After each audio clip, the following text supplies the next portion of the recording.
Vamos continuar com a nossa aula sobre as provas, no processo civil, falando sobre teoria da prova, né. Seguimos aqui com os slides, nós já estamos falando sobre a prova em espécie. Então nós fizemos a primeira incursão na aula passada sobre ata notarial, dei um exemplo de uma ata notarial, expliquei como é que você promove essa ata notarial.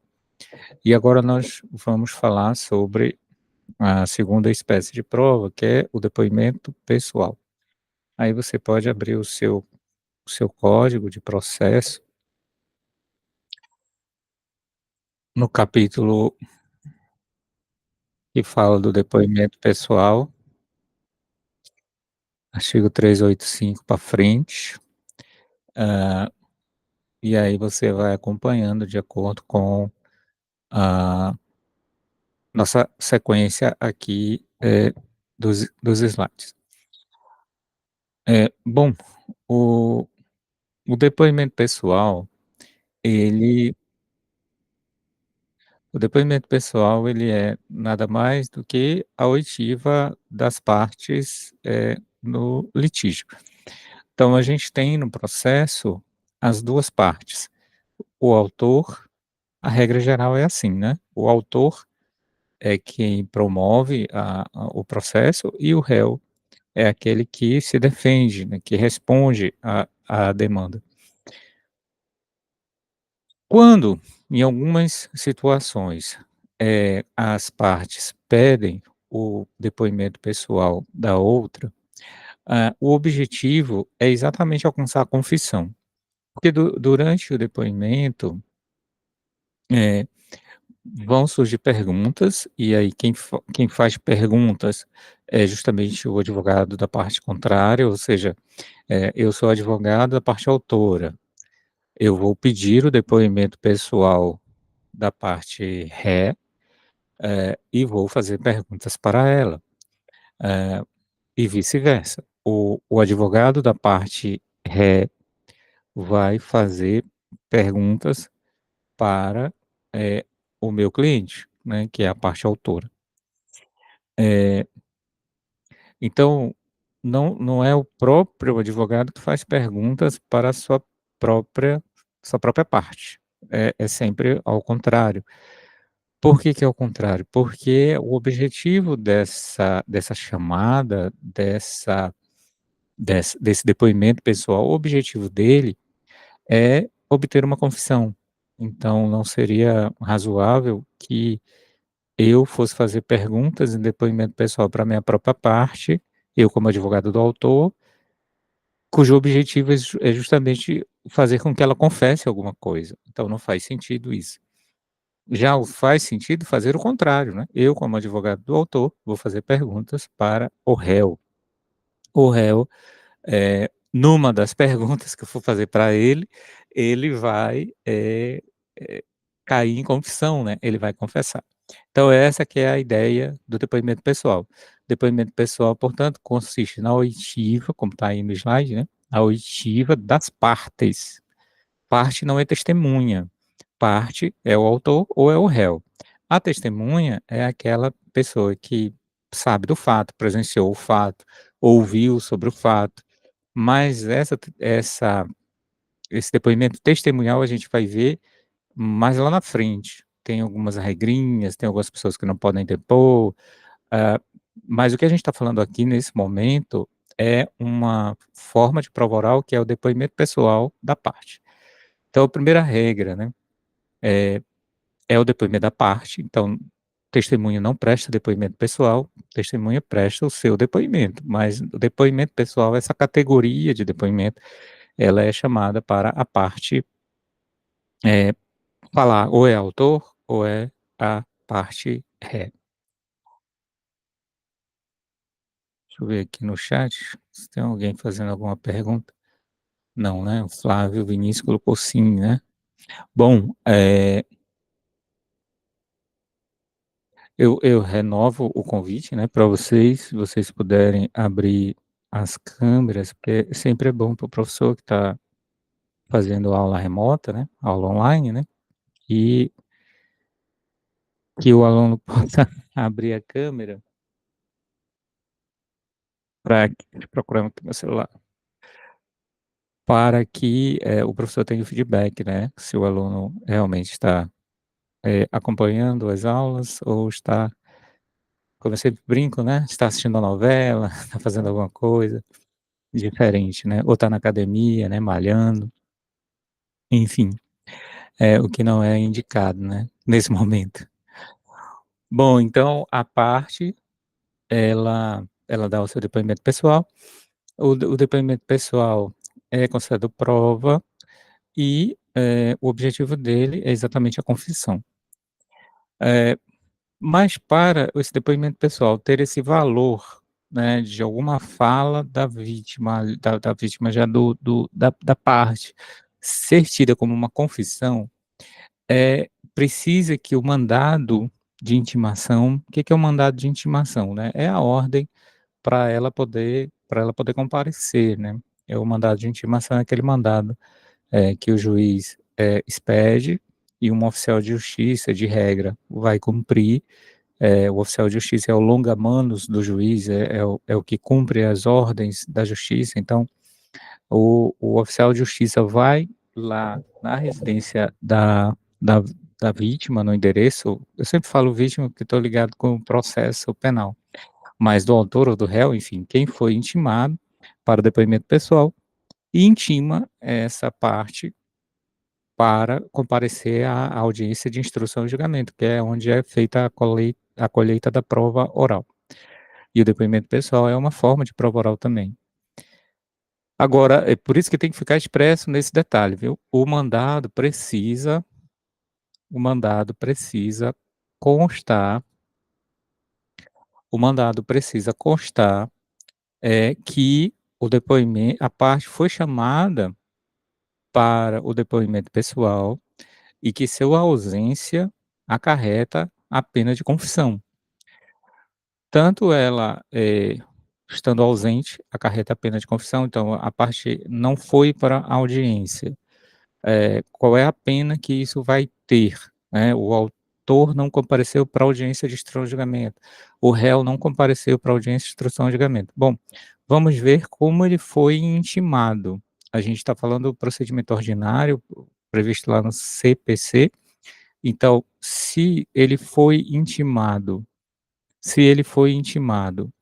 eh, com essa advertência de que ele precisaria ir, porque a parte contrária requereu o depoimento pessoal. Bom, se ele foi com essa advertência, se ele foi intimado com essa advertência, aí precisa ver o mandado, né, para saber se constou essa advertência. Aí o juiz vai aplicar a pena de confissão, a pena de confissão. Então, se o juiz vai aplicar a pena de confissão, aqueles fatos, que o réu, eh por exemplo, não compareceu, aqueles fatos que o autor alegou, que ele praticou, vai ser tido como confesso, vai ser tido como uma confissão, se o mandado estiver constando isto. Se o mandado não estiver constando isto, não vai ter essa consequência dessa pena de confissão, até porque ele não é obrigado a comparecer, ele é intimado para comparecer, ele tem o direito de presença, mas ele não tem o dever de presença, ele só vai ter o dever de presença se a parte contrária requereu.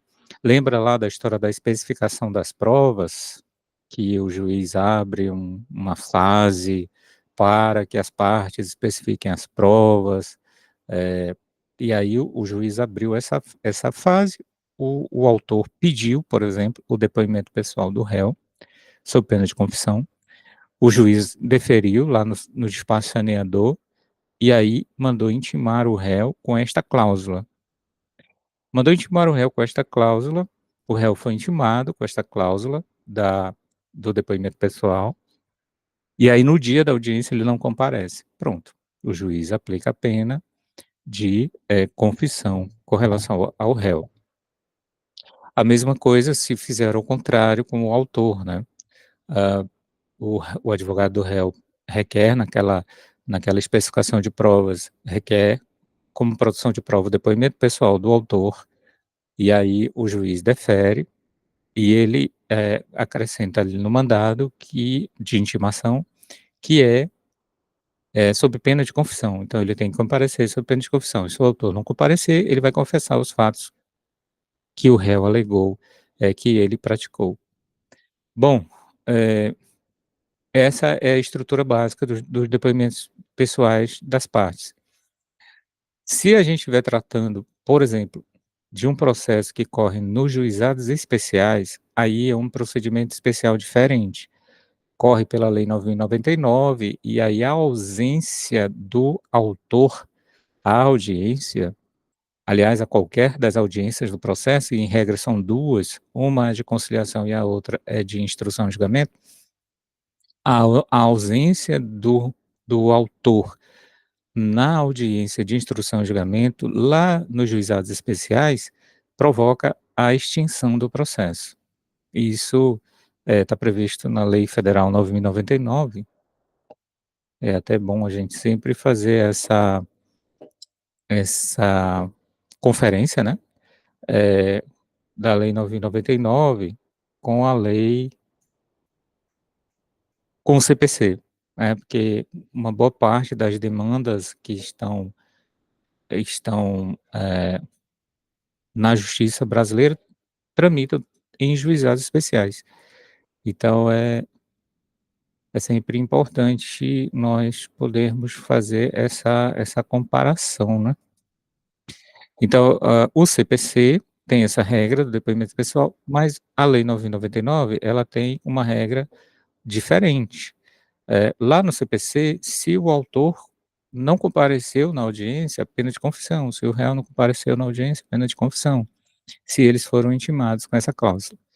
Na Lei dos Juizados Especiais é diferente, essa Lei 9.099 aqui, que fala sobre os juizados especiais, e os juizados especiais, ele tem várias competências, né, em geral para as causas de até 40 salários mínimos ou, eh, as causas que está previsto lá do artigo 3º.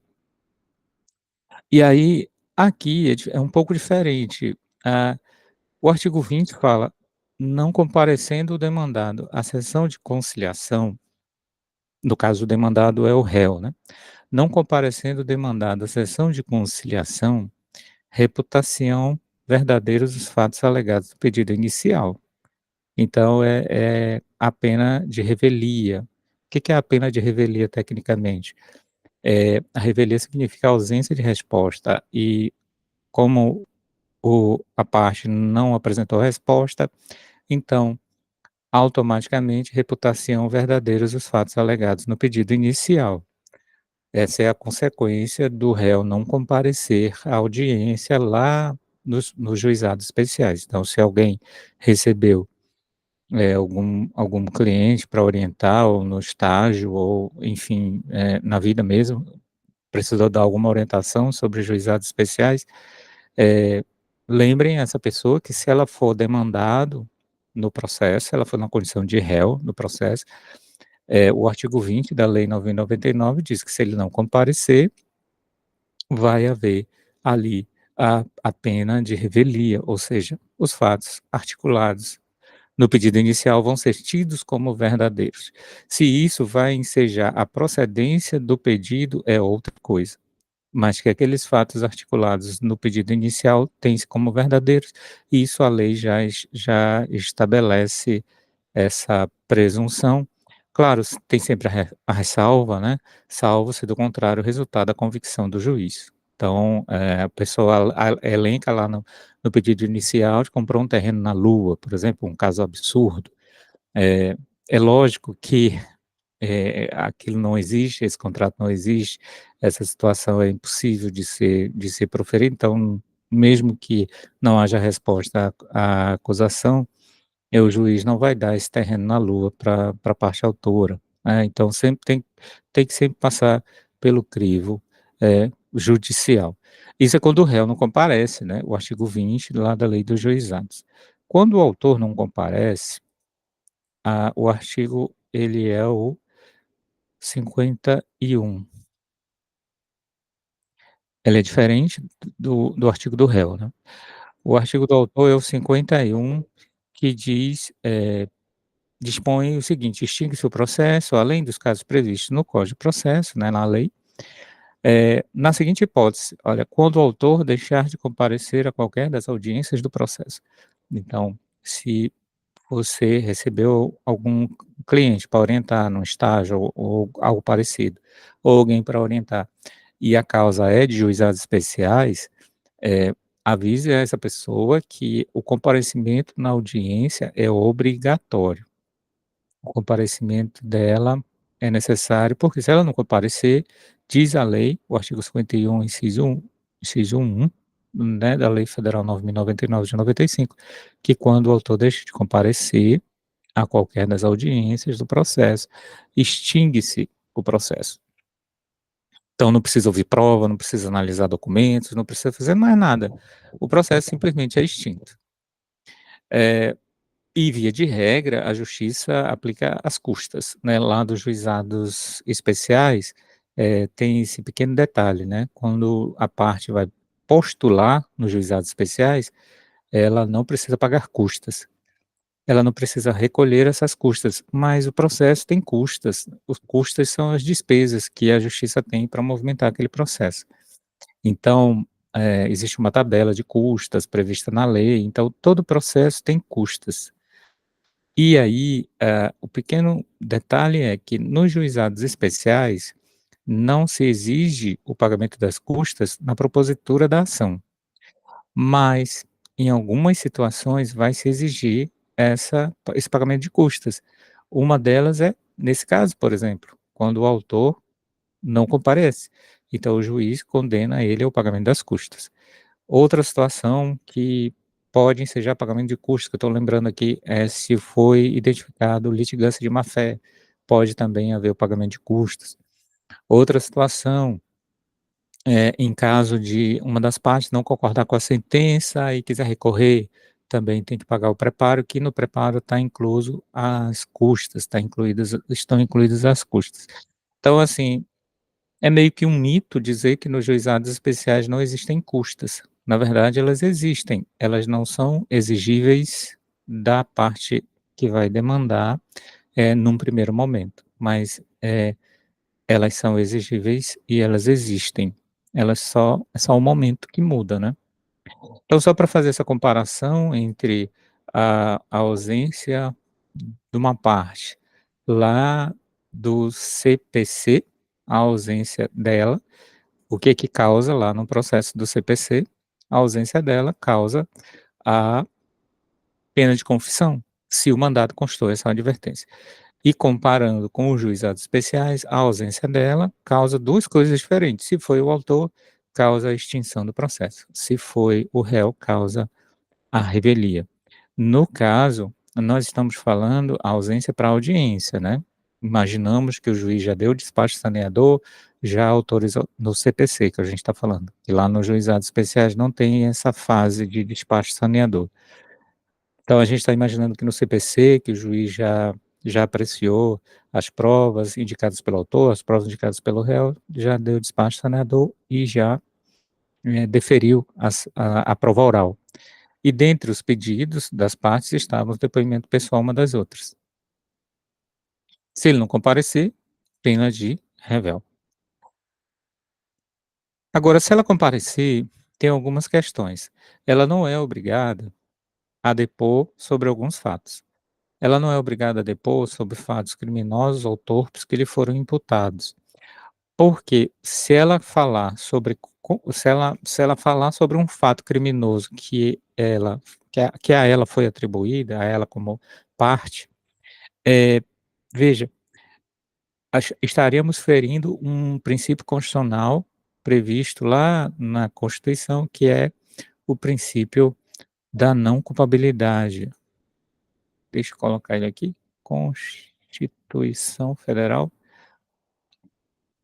Quem lembra aí qual é o artigo, o inciso do artigo 5º, que fala do princípio da não culpabilidade, ou também chamado presunção de inocência, ele ficou bem famoso, né. ultimamente? Princípio da presunção de inocência. Constituição. Nossa Constituição, a gente sabe sempre, né, que os direitos fundamentais, eles estão elencados, a sua grande maioria, no artigo 5º, mas não só. E e aí, quem que se habilita a dizer onde é que está o princípio da inocência ou não culpabilidade? Vê se vocês estão bons de constitucional.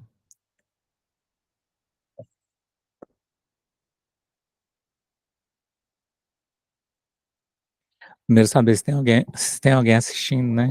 É bom fazer essas perguntas assim que a gente pega, o povo não está assistindo, e a gente aqui está falando só por umas fotinhas, que estão aqui na tela. E aí, quem se habilita a falar sobre o princípio da não culpabilidade? Se alguém lembra qual é o inciso que está no artigo 5º? O artigo 5º é o artigo que diz assim: "Todos são iguais perante a lei, sem distinção de qualquer natureza, garantindo aos brasileiros e aos estrangeiros residentes no país a inviolabilidade do direito à vida, liberdade, igualdade, segurança e propriedade nos termos seguintes". Vamos lá, gente, quem se habilita? Por que que a parte não é obrigada a, mesmo no depoimento pessoal, por que que ela não é obrigada a depor sobre fatos criminosos que são imputados a ela? Professor, Diga lá, Flávio. eu não estava vendo novela, mas eu estava procurando um incisozinho para falar o princípio da não culpabilidade, né? O princípio ou o princípio da presunção de inocência está no inciso 57, é o LV2. Eu acho que é esse, né? LV2, LV2,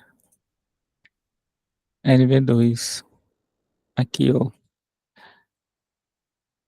Ninguém será considerado culpado até o trânsito julgado da sentença penal condenatória. Exatamente, Flávio. Esse inciso, ele é por causa dele, né, que é um direito fundamental de você não se autoincriminar, você, você tem ali, ah, vamos dizer assim, o direito de ser tratado como pessoa inocente, então a outra parte é que tem que produzir todas as provas. Estou falando num processo criminal, né.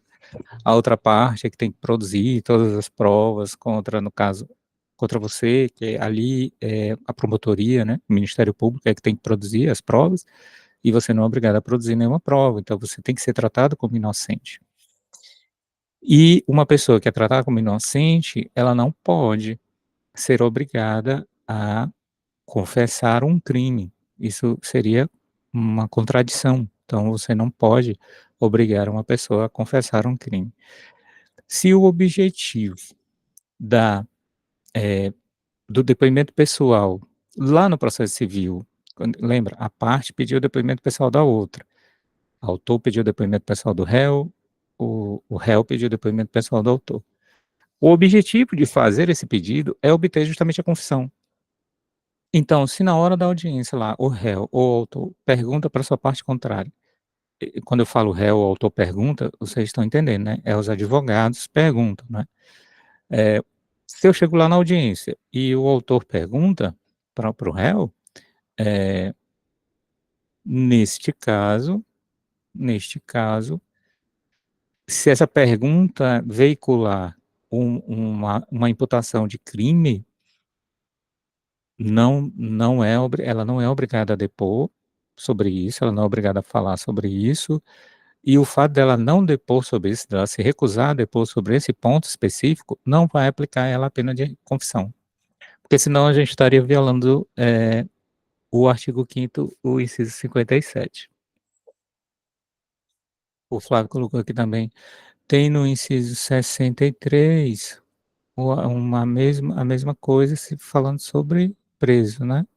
63, o direito do preso, né, o preso será informado sobre seu direito, entre os quais permanecer calado, assegurado a defesa da família e do advogado. Ou seja, o direito ao silêncio, né, o direito, de não se autoincriminar, Eh, Portanto, nós podemos, dizer que essa situação dela não poder depor sobre uma imputação de um crime é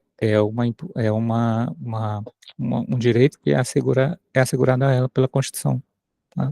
Então a parte ela não é obrigada a depor sobre, imputações criminosas, né, sobre fatos que, são imputados a ela a título de crime. Então, eh, também ela não é obrigada a depor, ela pode exercer o direito ao silêncio, se recusar a depor com relação a essas questões aqui, né, a primeira com relação à imputação de crime, a segunda é com relação a situações em que a profissão dela, exige que ela guarde sigilo, então a gente tem N profissões que, por razão de ofício, elas precisam guardar o sigilo, desde profissionais que trabalham em determinados empregos que têm contato com o sigilo industrial, por exemplo, segredo industrial, então eles não podem falar sobre esses temas, eh, até profissões mais típicas, né, um padre não pode falar sobre a confissão que ele recebeu lá na na igreja, né, de um fiel. Eh, um advogado não pode falar sobre a conversa que teve com o seu cliente, né, ou ele tem também o direito a se reservar a não falar sobre esse ponto, ou seja, qualquer situação que, por um dever de profissão, um dever de ofício, o médico, né, não pode falar, o padre não pode falar, o psicólogo não pode falar. Ó, o Flávio até colocou aqui o artigo 388 do CPC. Que diz aqui o artigo 388? Aí é sempre bom abrir aí o CPC, né. Eh, São as profissões, é? 388.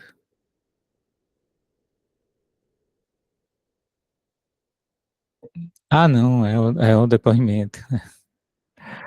É o da a parte não pode falar sobre esses depoimentos aqui, né, sobre esses temas aqui, né. É o que eu estava falando, no inciso 2 é que tem uma série de profissões que te impedem de falar sobre aquele ponto específico, né. Por exemplo, padre, médico, psicólogo. Outro tema que a pessoa não é obrigada a responder, né, que ela não pode responder sem causar uma desonra própria ou do seu cônjuge, do seu companheiro, parente ou em grau sucessivo. Uma situação que ela vai falar e vai expor a uma situação desonrosa, ela também pode se recusar. Veja, por que que a lei coloca essas válvulas de escape pela, eh, poder se recusar a falar sobre determinados temas? Porque a recusa em depor, se ela chegar lá e começar o depoimento dela e as perguntas forem feitas e ela dizer assim: "Não, essa pergunta eu me recuso a responder". Se ela for intimada sob a pena de confissão, ela não pode se recusar a responder. Esse que é o problema. Então, quando você, como advogado do autor, arrola o depoimento pessoal do réu, ele quando se posta lá na cadeira lá para dar o depoimento, ele não pode dizer: "Não, sobre esse fato aqui eu não quero falar, sobre esse ponto eu não vou dar o meu depoimento". Se não estiver dentro do 388 que o Flávio colocou aqui o artigo, né, se não estiver dentro dessas hipóteses previstas em lei, ele não pode se recusar. Ele tem que dar o depoimento. Eh, Bom, a última hipótese aqui é que, coloque em perigo de vida o depoente ou pessoas, referidas anteriormente. O cônjuge, companheiro ou um parente, enfim, imagina, uma situação que se você falar, você vai expor a a a ela em risco, sei lá, alguém está em proteção à testemunha. E aí o juiz pergunta, a parte pergunta melhor dizendo, né, se você sabe o endereço daquela pessoa, né, se você expor aquela informação, seguramente aquela testemunha está em risco de morrer, né, por queima de arquivo, né. Isso existe, né, por isso que existe a lei, de proteção a le lei de proteção a testemunhas. Você bota aqui no Google, lei de proteção a testemunhas. A testemunha, ela tem direito de entrar no no programa de proteção à testemunha. Vou até mostrar aqui rapidamente. Existe uma lei federal, que é essa lei aqui, ó, a lei federal, essa lei federal aqui, ó, Lei Federal 9.807 de 99, estabelece, o programa de proteção a vítimas e testemunhas ameaçadas. Então, aqui tem todo o passo a passo, né, de como uma testemunha ou vítima, enfim, que vai prestar o seu depoimento num processo na justiça, pode obter uma proteção, pra sua vida, né. Inclusive mudar de cidade, mudar de nome, tem uma série de mecanismos que é possível, a lei prevê que a pessoa possa se submeter. Imagina, você presenciou um crime, pela lei, as testemunhas são obrigadas a depor sobre os fatos em que elas presenciaram, senão elas estarão cometendo um crime de falso testemunho, sendo que se você for falar, você vai se colocar em risco a sua própria vida. É um negócio contraditório, né, então o que ela tem a falar é importante para o esclarecimento da verdade, para a justiça, eh, para a condenação de um assassino, enfim. Ou de desmantelar uma organização criminosa, mas, ao mesmo tempo, colocar ela em risco, né. E aí, por isso que tem a lei, colocando ela em proteção, sistemas de proteção à testemunha. Flávio fez uma pergunta aqui: "Professor, não sei se falaram depois, mas pode explicar o parágrafo único deste artigo?" O que que é o parágrafo único do artigo 388? Deixa eu abrir aqui.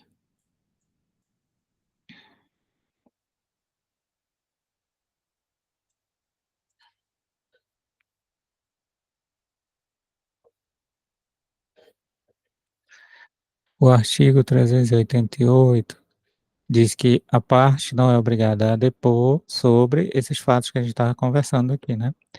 Aí tem uma válvula de escape aqui, no parágrafo único que o Flávio pediu para comentar, né. Esta disposição não se aplica às ações de Estado e família. Bom, quais são as ações de Estado? As ações de Estado é aquelas que têm a ver com o seu estado civil, né, tem a ver com casamento, com divórcio.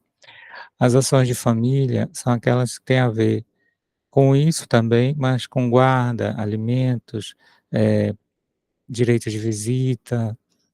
Eh, nesses casos de regras das ações que vão tratar sobre o estado das pessoas e nas ações que têm afeto questões de família, eh, a prova, ela é muito escassa, né, porque às vezes você vê uma questão, por exemplo, de maus tratos a uma criança ou de alienação parental, que são situações difíceis de você comprovar. Às vezes precisa perícia psicológica, precisa uma série de coisas. Precisa de um exame de corpo de delito para identificar as lesões e tal.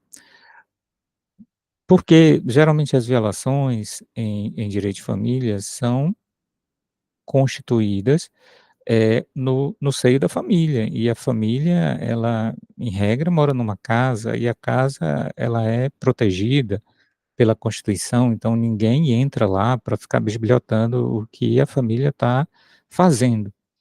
Então, a dificuldade de produção de prova nessas ações de família é muito grande, muito grande. É diferente, por exemplo, Flávio, de um acidente de trânsito que foi cometido em via pública, à luz do dia, então tinham câmaras de monitoramento, tinham testemunhas, transeuntes, pedestres, você há de convir comigo que é uma questão que não seja de família, e que não diga respeito a casamento, divórcio, etcétera, é uma situação, eh, muito mais fácil de produzir prova, não é não? Em tese, seria muito mais fácil produzir prova. Agora uma situação que ocorre dentro do bojo da família, dentro de relações familiares, de relações afetivas, como é co como é que eu vou como é que eu vou provar, a não ser numa confissão, né, que ocorre alienação parental, né. Como é que eu vou provar que houve uma violência, eh exacerbado, um castigo imoderado naquela criança, se eu não tenho um laudo de exame para fazer a comparação, se isso foi praticado dentro do seio da família, né. Então, as questões de família, elas são, tratadas com essa peculiaridade com relação à produção de provas. Então, nem tudo que funciona para a regra geral, funciona lá para a questão de família. Inclusive geralmente, eh, parentes parentes não são aceitos a depor, né, parente não são não têm o status de testemunhas, né. Agora, numa questão normal, questão civil, né, questão que não seja de família. Agora você pode imaginar o caos que vai ser no tocante à prova, se um parente não puder ser ouvido como testemunha numa ação de família. Porque é tudo parente, né.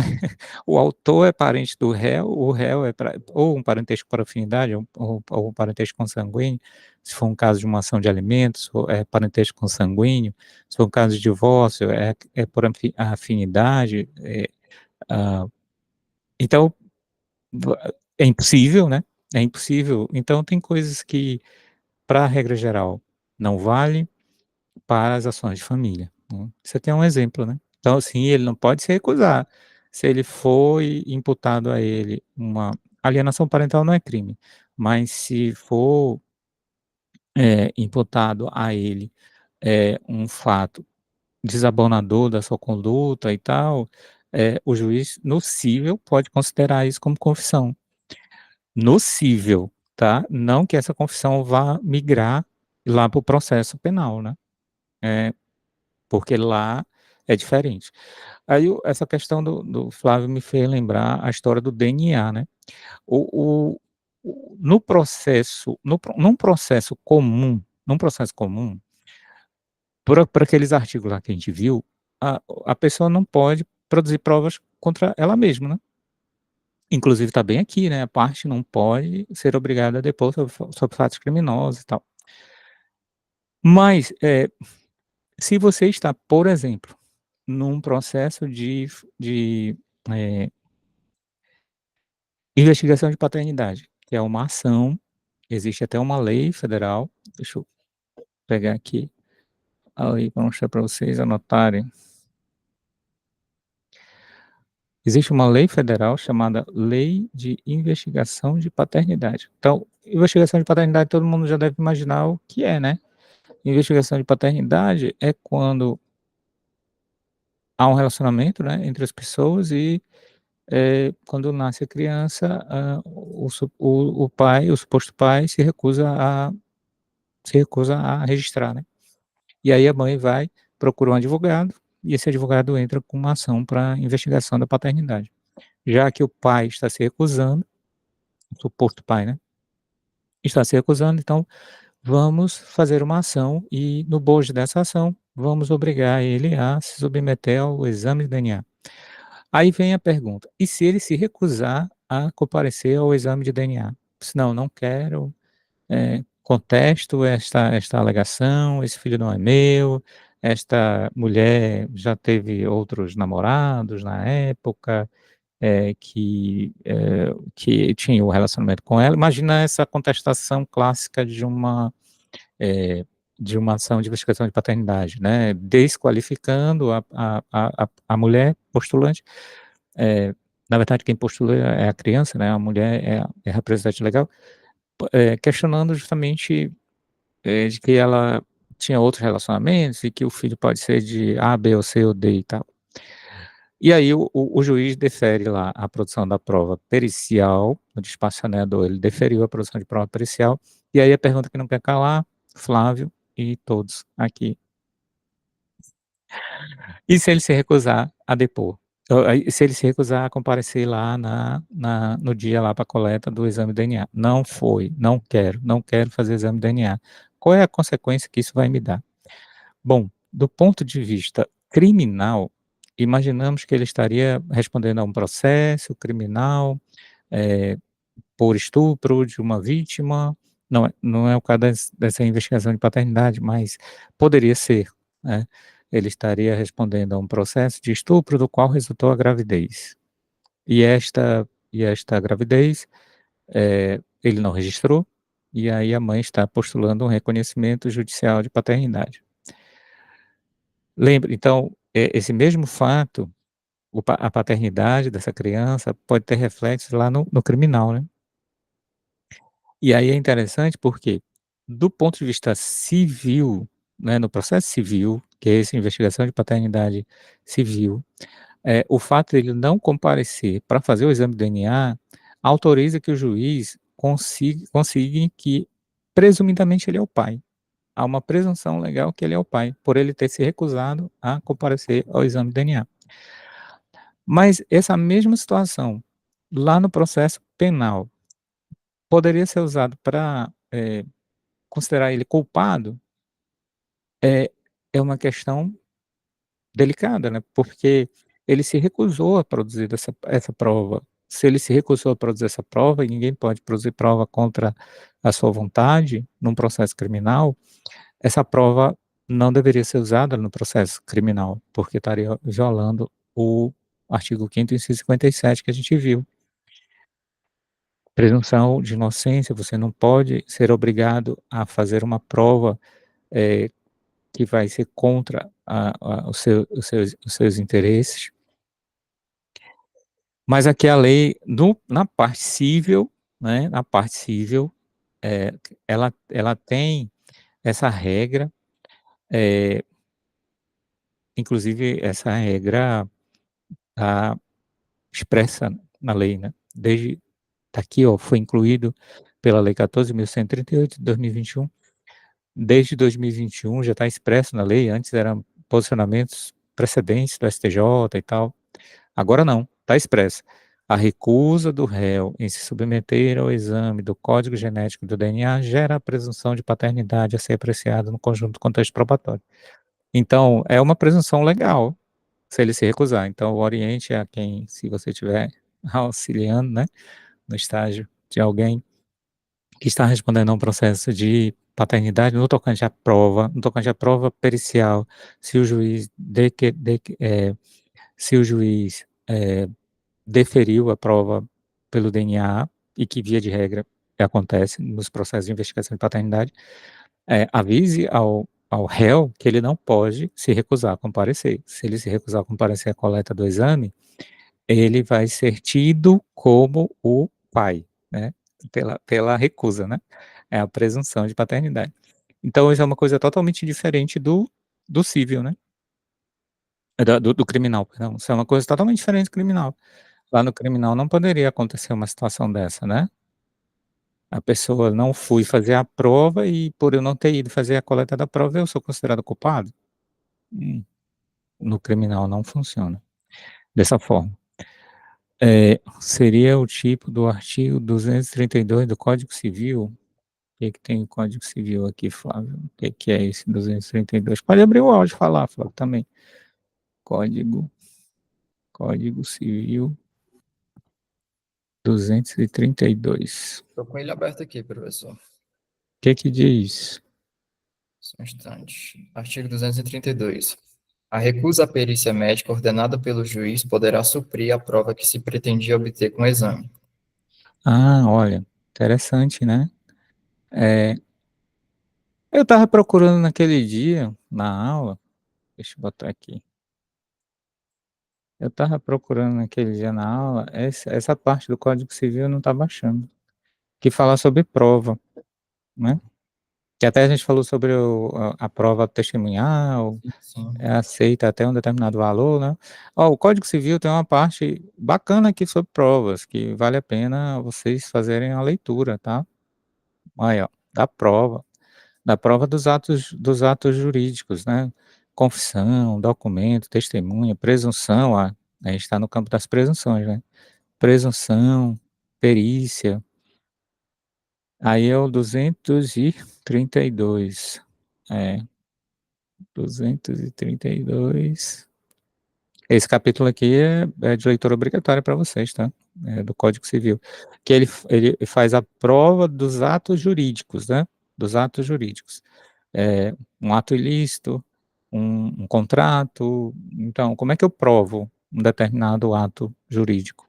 Eu a a prova tanto dos atos e dos fatos jurídicos, como é que eu provo, né, os fatos jurídicos? Não, eu vou provar da forma que está elencado aqui no Código Civil. Aí ele traz os pormenores nos artigos subsequentes. Então, como a gente está estudando prova, essa é boa lembrança do Flávio de lembrar aí o Código Civil. Então sim, o Código Civil tem essa previsão, né, a recusa a uma perícia médica quando o juiz ordena, poderá suprir a prova que se pretendia obter com o exame. É, nos proce no na área civil, né, eh, essa essa presunção, né, pode ser mais aceita. Lá lá no DNA está expressa, né, se ele se recusar a submeter uma perícia médica, lá está expresso, ele vai ser tido como, eh, o pai, né, o suposto pai. E aqui está uma cláusula em geral, do 232, tá. Se o juiz determinar uma determinada perícia e a parte se recusar a comparecer a esta perícia, aquela prova que seria provada com aquela perícia, eh, pode ser entendida como, eh, presumida. É uma essas situações no cível, elas são possíveis de acontecer. Agora no criminal, em hipótese alguma, né. No criminal, é a obrigação do Ministério Público de comprovar a veracidade dos fatos alegados, né. Bom, terminado o depoimento pessoal, a gente passa agora para a confissão, né. A confissão é outro meio de prova, né. Lembra que lá no Código Civil, onde o Flávio levantou esses artigos, está lá também as regras sobre a confissão. E aqui é a confissão obtida no processo já em andamento. Esses temas que a gente está os temas que o Flávio levantou lá naqueles artigos lá, deixa eu pegar aqui para vocês anotarem. Do capítulo que trata da prova, lá na parte geral e tal, que fala dos atos jurídicos e sua prova, é do 212 até o 32. 232. 212 até o 232. Ali o Código Civil estabelece as regras gerais de como se provam os fatos jurídicos. Como é que se prova o fato jurídico? Como é que eu provo um contrato? Como é que eu provo, uma declaração de vontade? Como é que eu provo, enfim, tá tudo regras gerais ali. E dentro do processo tem regras específicas de como eu consigo provar no processo aquele, evento, aquele fato jurídico. Estão interligados os temas, com certeza. Então por isso que é importante a leitura obrigatória para vocês lá no Código Civil. Confissão é uma outra espécie normativa. O que é a confissão? Então a gente vai ter que ir lá no artigo 389 até o 395. Vamos lá para o 389 e o 3 até o 395. Os detalhes da confissão, né, como é que ocorre a confissão dentro do processo civil. Bom, o que é a confissão? A confissão é quando a parte admite a verdade de um fato contrário ao seu interesse e favorável ao interesse do adversário. Isso que é a confissão. E ela pode confessar de várias formas. Ela pode confessar, judicialmente, dentro de um processo judicial, ela pode confessar extrajudicialmente, e aí tem as regras lá no Código Civil, pegar aqui, da confissão,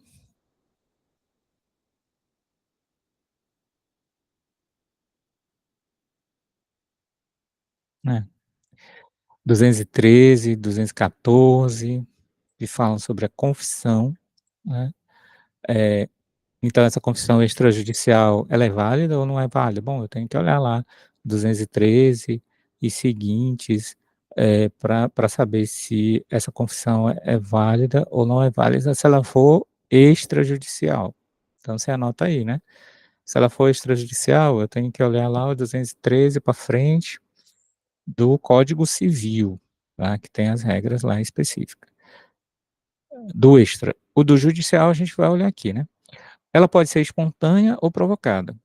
Então, a confissão é um ato exclusivo da parte,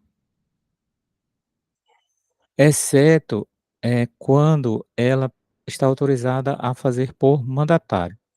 Então, veja só, confessar um fato é uma coisa que interessa para a parte, né. Então, você é demandado e você tem a opção de confessar aquele fato. Então, você é o demandado lá do acidente de trânsito, então você tem a opção de confessar. "Não, realmente eu atravessei o sinal vermelho e tal, não estava vendo, foi um lapso e tal". Posso, confessar. Sou obrigado a confessar? Não, né. Obviamente você não é obrigado a confessar, mas é uma faculdade, a pessoa pode confessar. Eh, Agora como é a forma dessa confissão, né. Eu tenho que confessar eu mesmo, quanto parte, ou eu posso o meu advogado pode confessar, dentro do processo. Ele pode fazer uma petição confessando. Bom, no nosso Código de Processo, nós temos o artigo que fala dos poderes do advogado. Eu vou abrir aqui o artigo que fala da procuração do advogado, né. A procuração do advogado, ela é o documento jurídico que habilita o advogado a demandar em juízo em favor da parte. Então, a procuração, ela ela tem essa função, né, quando o cliente vai procurar um advogado, que vai demandar em juízo, o advogado ele, solicita que a parte, assine uma procuração. Deixa eu ver se tem no Google aqui. A procuração, se tem imagens de uma procuração.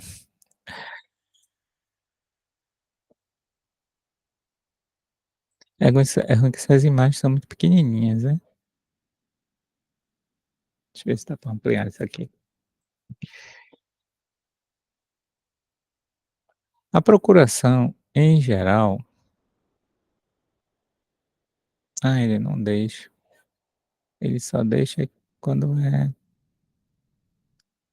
ele só deixa se pagar. É esse modelo aqui, bora ver se ele abre.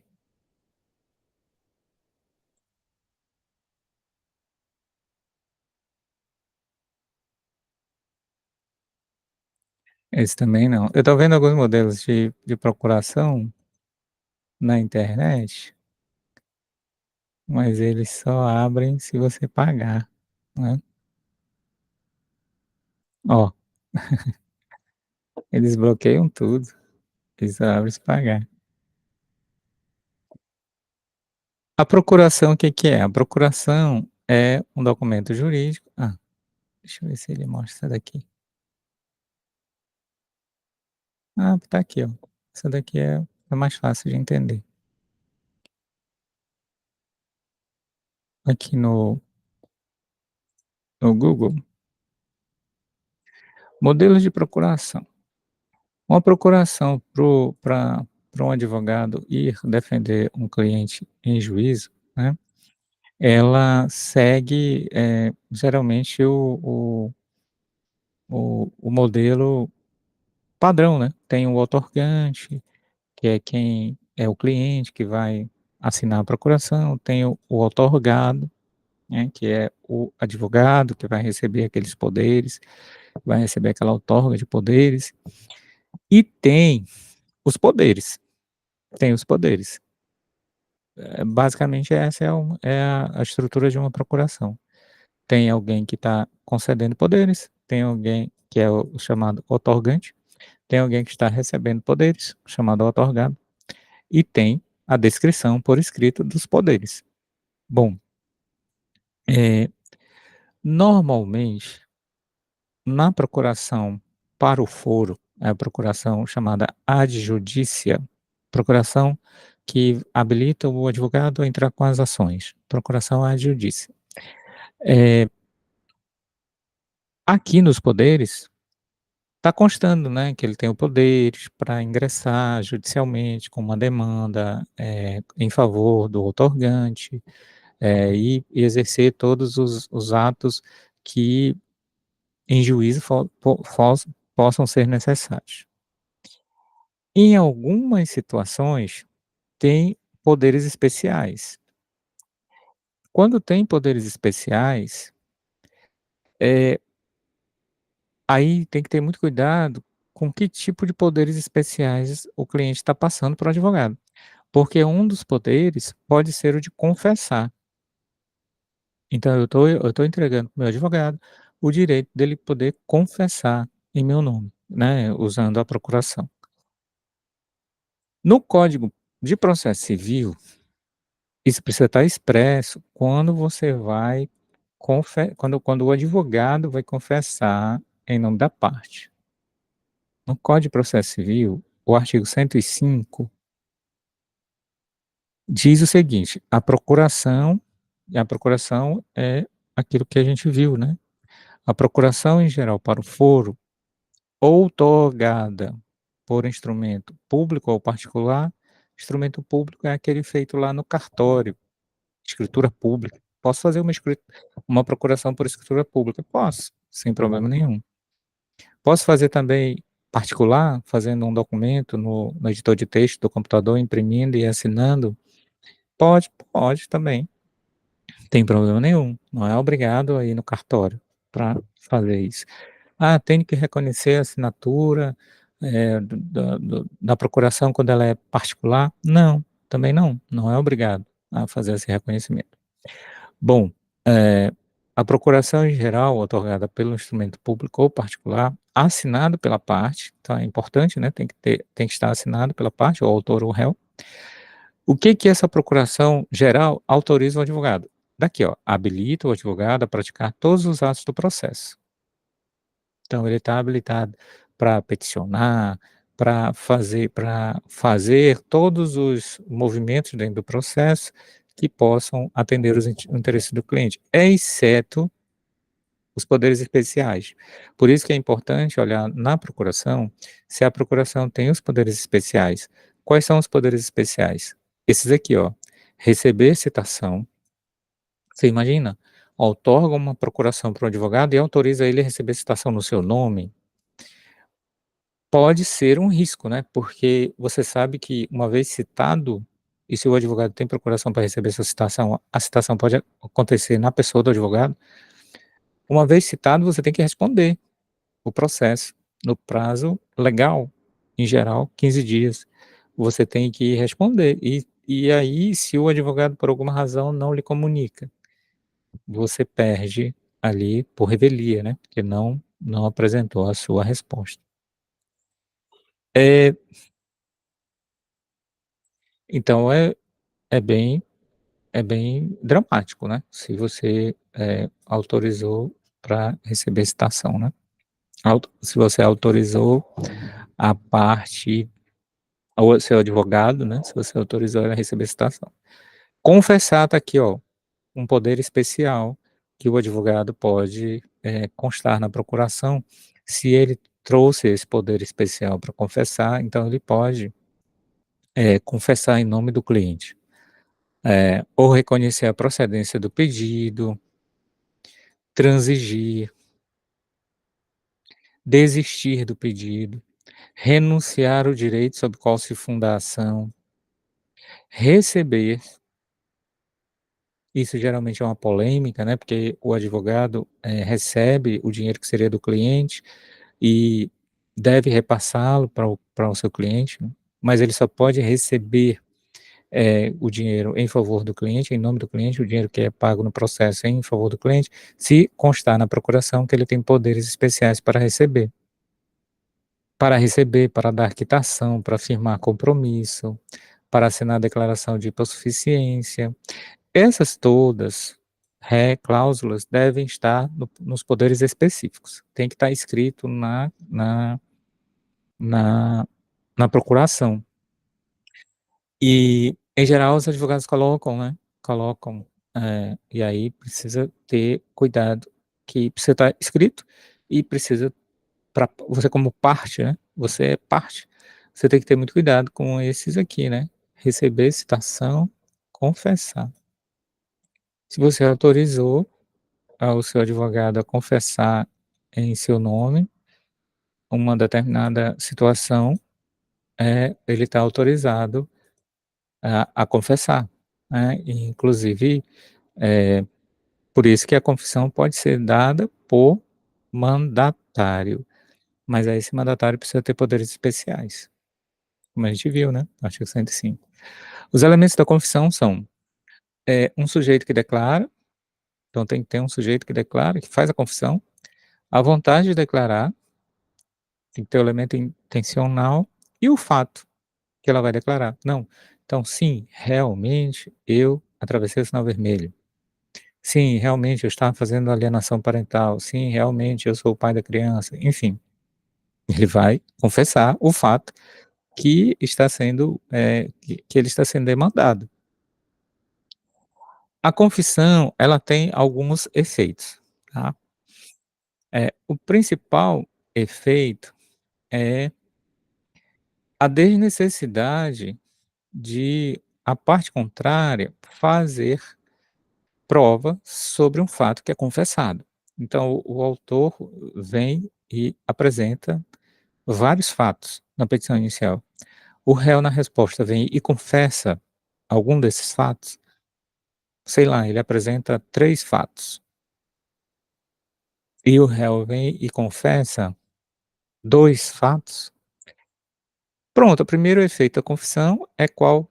A abdicação do direito de o confitente produzir prova sobre o fato já confessado, então não tem mais, que ter prova sobre isso, ele já confessou. Ele não vai então eu quero como eu fiz a confissão, mas eu quero produzir provas sobre esse acidente de trânsito, mas você já não confessou que você ultrapassou o sinal vermelho? Não faz sentido você querer provas, sobre isso, e você já confessou. Não faz sentido, né, fica antieconômico, você vai gastar energia, você vai gastar, tempo das testemunhas que vão ter que se comparecer até o fórum. Para quê? Pra por capricho seu, porque você quer que as testemunhas compareçam, se você já confessou, seu advogado tinha poderes especiais, assinou a procuração, você confessou, então não tem porquê, você está liberado de fazer prova sobre isso. Também a parte contrária, se ela afirmou que foi o autor que se o autor afirmou que foi o réu que passou lá o sinal vermelho e o réu vem na contestação e confessa esse fato, a parte autora está liberada agora não precisa mais de câmera de TV, não precisa mais de testemunha para este fato. Para os outros precisa, mas para este fato que foi confessado não precisa. Agora, a confissão, ela tem um poder relativo, ela não vincula o magistrado, não é obrigatoriamente porque a parte confessou que o juiz vai, automaticamente entender como aquilo uma verdade absoluta. Até porque, gente, pode estar acontecendo uma confissão, fake, uma confissão, de mentira, uma confissão para proteger o verdadeiro, causador do acidente, por exemplo. Então, de repente, podemos imaginar uma hipótese que, a pessoa que ultrapassou o sinal vermelho estava andando no veículo, mas estava sem carteira de habilitação. E aí para o seguro, né, não sei se vocês sabem, mas tem um hábito, né, do seguro,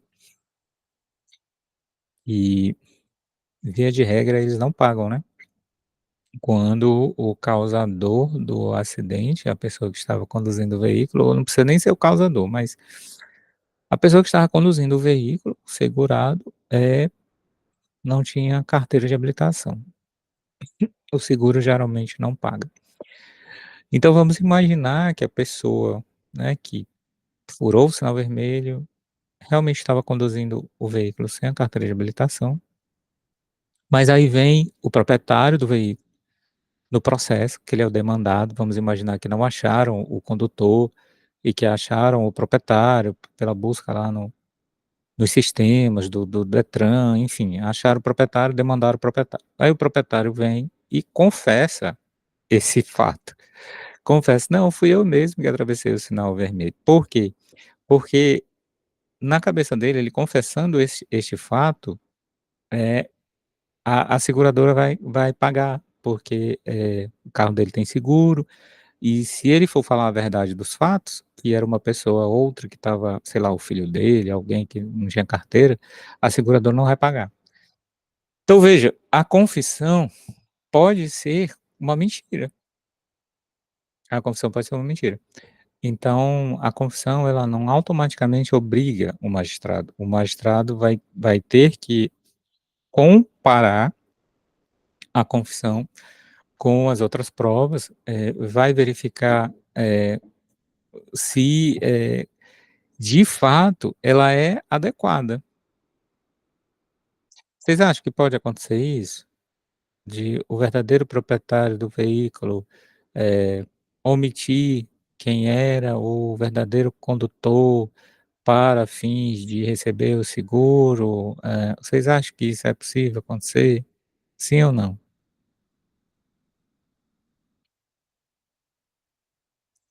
Será que ele seria capaz de fazer essa mentira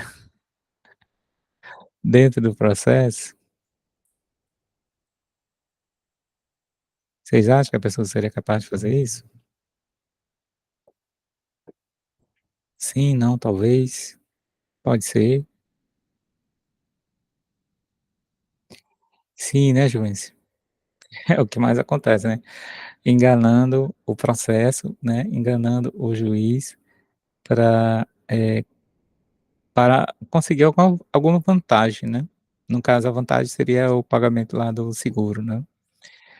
Eh, pois é, Juvence, se você aceitar a confissão como uma presunção absoluta de que aquilo ali é verdade, do que aconteceu, você vai estar permitindo que situações dessa natureza aconteçam. Então, a confissão é um acontecimento do processo relevante.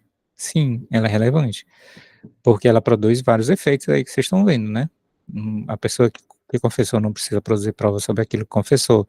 A parte contrária é liberada do ônus da prova, a gente já falou sobre o ônus da prova, a teoria da carga dinâmica do ônus da prova, então a parte contrária, ela é liberada de produzir a prova daquilo, e não vincula o magistrado sobre a veracidade daquela informação. Até porque, como o Juvencio falou, né, é o que mais acontece, né, na experiência prática dele, né, da vivência das lides forenses, né, é o que mais acontece. A confissão distingue-se em real, se ela é expressada pela própria parte ou por seu procurador com poderes especiais, lembre-se, a confissão pode ser dada por procurador, desde que no mandato. Não é mandado, aliás, eu falei errado, no não, é mandato mesmo, falei certo. Desde que no mandato, é com T, né, mandato, um instrumento de mandato, e tenha lá constando por escrito os poderes especiais, dentre os quais o de confessar, tá. Então sim, pode ser dado com procurador com poderes especiais. E pode ser dada pela própria parte. Ou ela pode ser extraída de um determinado comportamento que é uma presunção relativa que decorre da ausência da parte ao depor, que é a confissão ficta. Lembra, se ela foi chamada lá no depoimento pessoal, se ela foi intimada com aquela advertência que ela tem que comparecer, ela é obrigada a comparecer, se ela se ausentar na audiência, se ela não comparecer, né, se ela é dada por ausente, ocorre o efeito da confissão ficta. Então ela confessou os fatos, uma vez que ela não compareceu para prestar o seu depoimento. Ou mesmo ela comparecendo, aí vem a outra situação, né, ela comparecendo, ela se recusa a depor. E ela não pode fazer isso, a gente já viu, né, só naquelas hipóteses estritamente previstas ali na lei, eh, que o Flávio colocou aqui, né, o 388 do Código de Processo Civil. Então, fora naquelas hipóteses estritas, a parte não pode se recusar a depor, ela tem que depor. E se ela se recusar, qual é a pena? A revelia. A revelia, eh, perdão, não é a pena de revelia, é a confissão, a confissão, a confissão ficta. Revelia é a ausência de resposta, né. A confissão, torna verdade aquele fato específico ali que foi confessado. Então a confissão ela tem esse efeito, interessante, né. Vamos falar um pouco sobre prova documental? Ah, antes, deixa eu ver aqui, antes da gente falar sobre prova documental é um tema extremamente importante, né. E eu estou vendo muita gente ausente aqui, né. Eh, deixa eu ver aqui.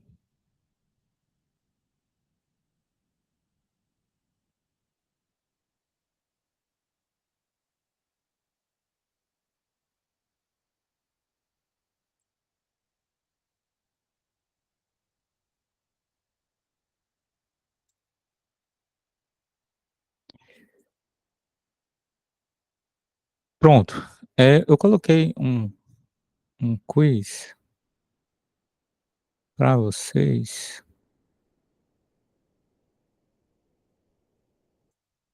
e aí eu gostaria que vocês respondessem.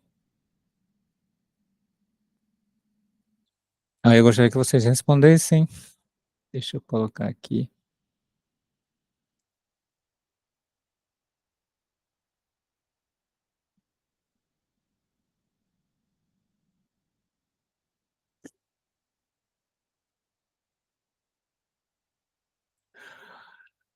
A pergunta é, né, eh, se a parte pessoalmente intimada para prestar o depoimento e advertida sob a pena de confesso não comparecer, ser-lhe-á aplicada a confissão? Essa é a pergunta. Aí vocês precisam clicar no link para verificar, para responder, tá.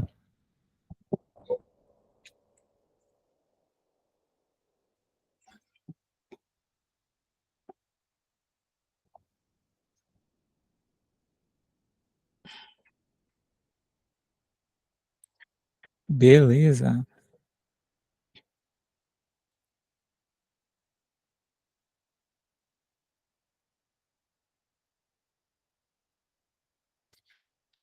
Se a parte for pessoalmente intimada para comparecer e ela for advertida da pena de confessa e não comparecer, será-lhe aplicada a confissão?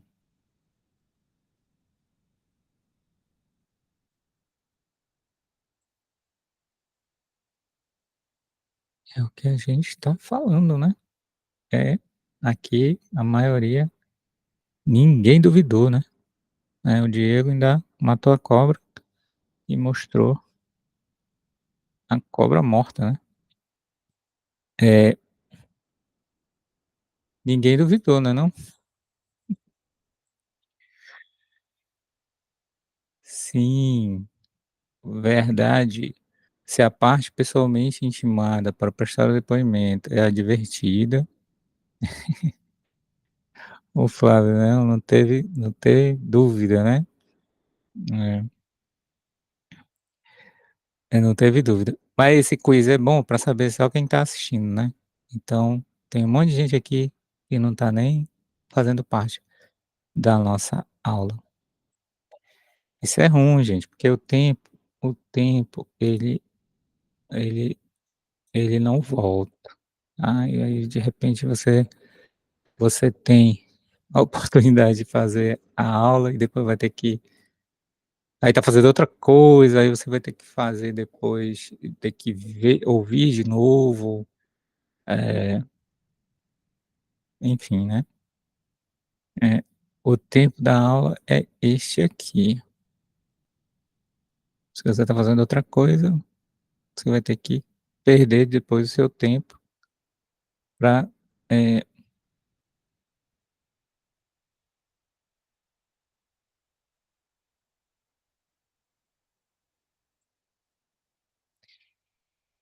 ver de novo a aula, né, pra ver de novo a aula.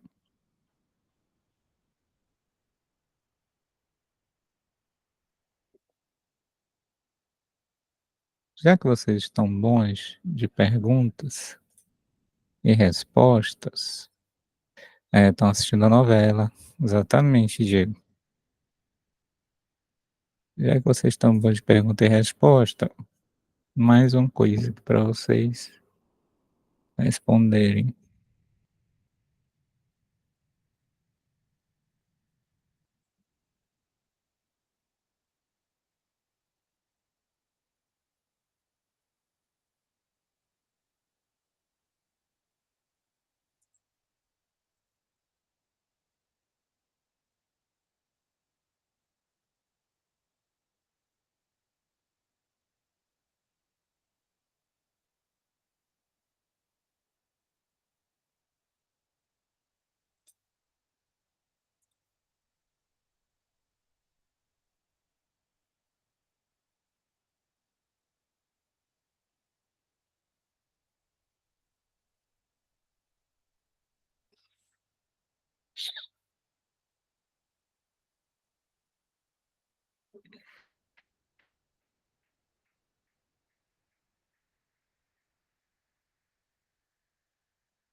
Pelo menos na aula online com isso fica mais prático, né. Exato. É, bom, vamos ver aqui, né, como é que vocês responderam.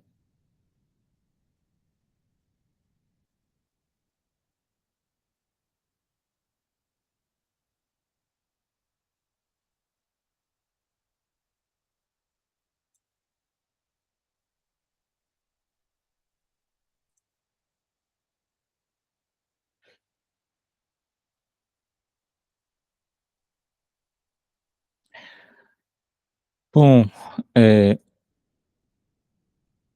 aqui, como vocês responderam, né, que deu 8-1, né, quase a goleada da Alemanha, do 7-1. Eh, a pergunta era: "A confissão vincula o juiz como comprovação da verdade dos fatos, já que não será mais necessário produzir provas sobre o fato confessado?" Bom, a gente acabou de falar, né, sobre isso, né, eh, e aí, é verdadeiro ou é falso? Tem uma pessoa que considera verdadeiro e, eh, a maioria entendeu falso, né, então a gente deduz que só tem 9 pessoas assistindo. Eita pô, estudante da UFP, tanta gente queria estar nessa cadeira que vocês estão, vocês não têm ideia. 8 pessoas, disseram que é falso, né. Por que que é falso? Alguém pode dizer? Aqui, o Diego colocou aqui, né, eh, a confissão não é prova absoluta e sua força pode ser mitigada caso exista provas em sentido contrário. Isso, né, é o artigo 371, né, é, que só tem de uma mente para cima. Só os 9, né, que estão aqui, né, quase um Supremo, né, Supremo. Daqui a pouco chega um Supremo, ó, é 11, né, ainda estamos com um quórum deficitário, né, nós somos acho que 40, né, 30 e poucos, e só 9 guerreiros estão aqui, numa sexta-feira à noite, estudando prova, né, teoria de prova. Vão lembrar disso na hora da prova, certamente.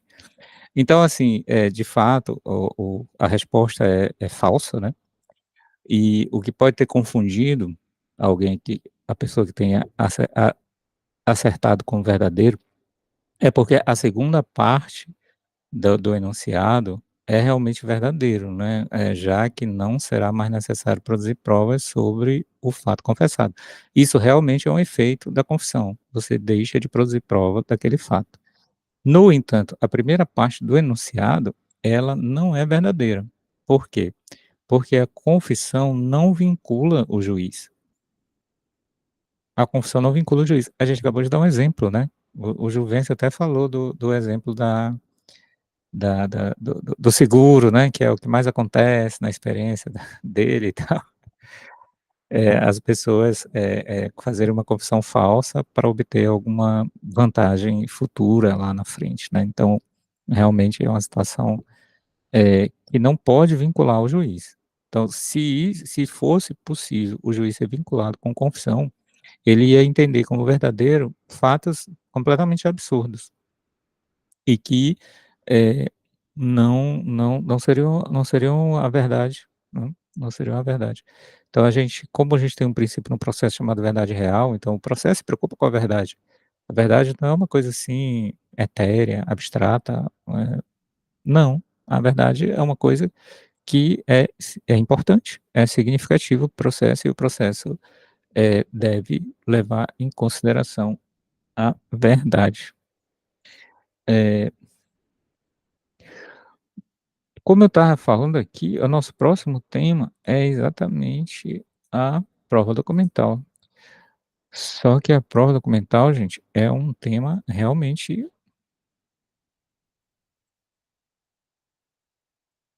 ai, só que a prova documental é um tema realmente muito significativo, né, e eu prefiro, assim, para não ter prejuízo, né, que o quórum do STF esteja maior, né,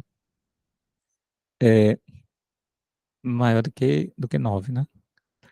É, Diego Alves de Souza perguntou: "A verdade real seria no processo penal? Não, professor, já que no processo civil se contenta com a verdade formal, a verdade dos autos?"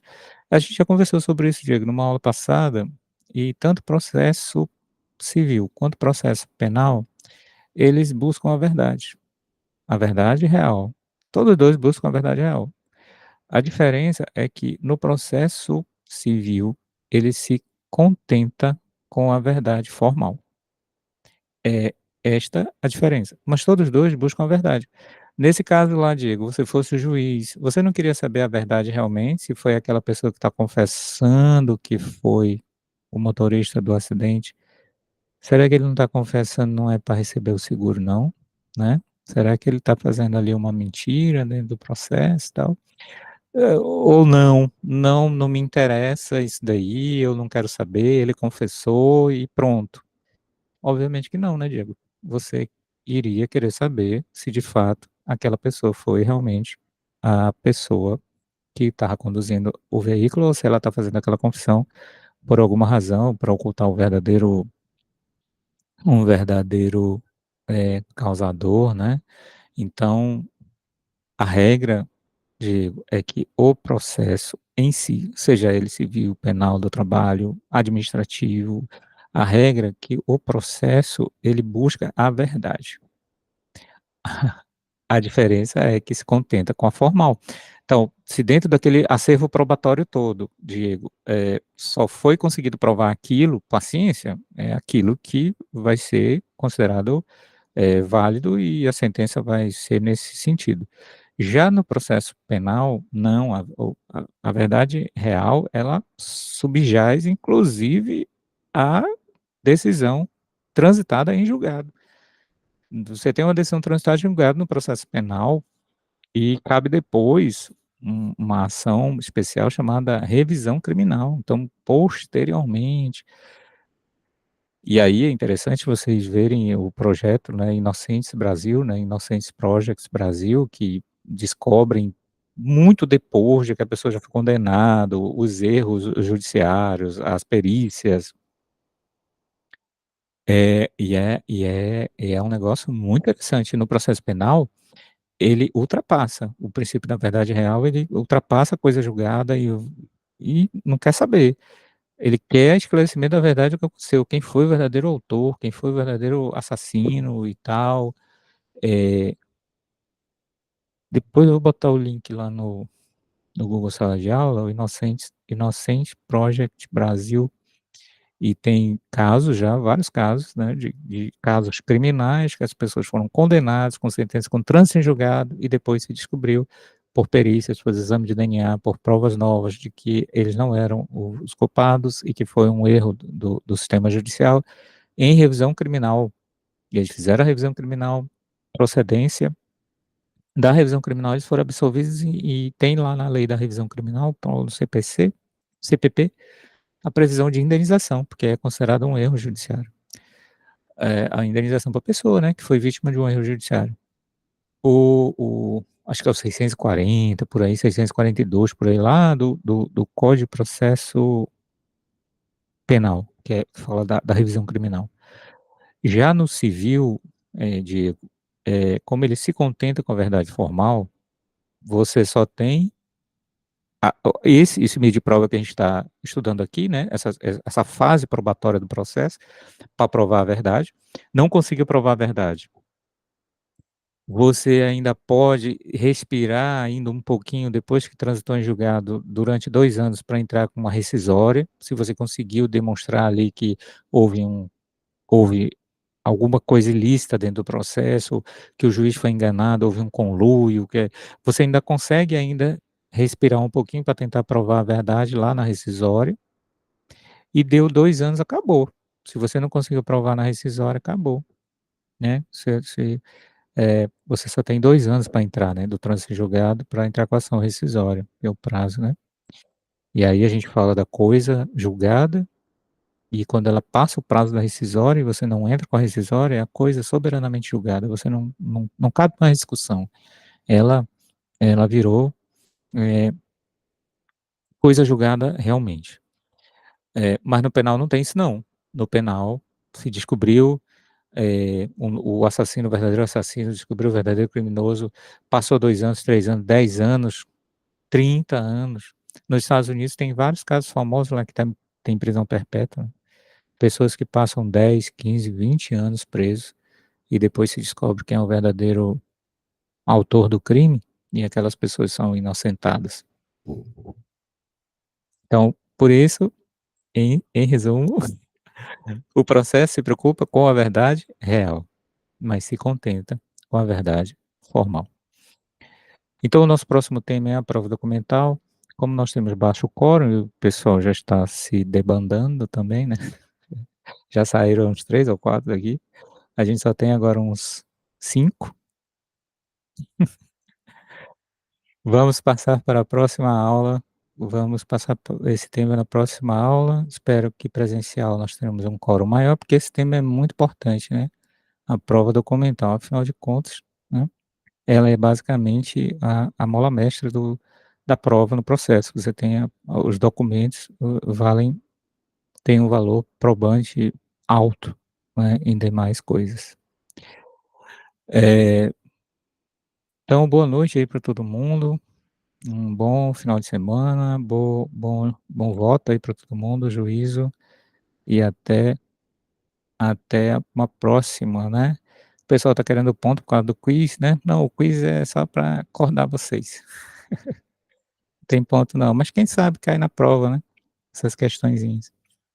Aí vocês já ganham ela de brinde. Boa noite aí para todo mundo, até a próxima. Boa noite, professor. Obrigado. Valeu, professor. Boa noite. Boa noite.